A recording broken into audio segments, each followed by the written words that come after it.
তো শুভ সকাল বন্ধুরা, সকাল সকাল আজকে একটু অন্যরকম ব্রেকফাস্ট করব, একটু দোকানের ব্রেকফাস্ট আর কি। তো আমি সব রেডি করে রেখেছি এখানে, তো মাকে বলবো ঢেলে দিতে, মা ঢেলে দাও। আজকে একটু অন্যরকম এনেছি। তুই যেগুলো বাজারে গেছিলাম, আমাকে একবার জিজ্ঞেস করবি তো?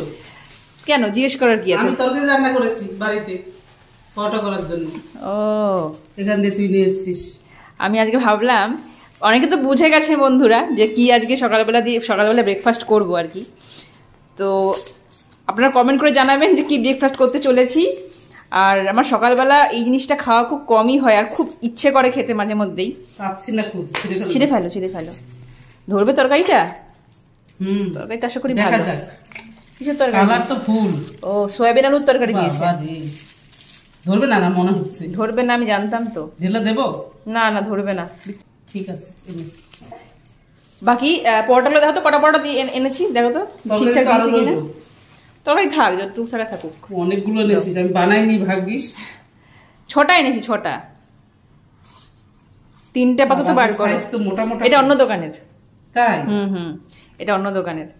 বাহ, পটল তো খুব সুন্দর ভেজেছে।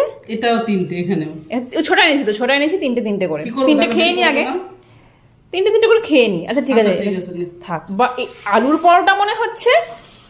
হ্যাঁ, আলুর পরোটা তো এই জন্য বলছি থকথকে কেন, তাই আমি বলছি মোটা মোটা কেন। বাহ, সুন্দর ভেজেছে কিন্তু তরকারিটা ভালো দিয়েছে খুব।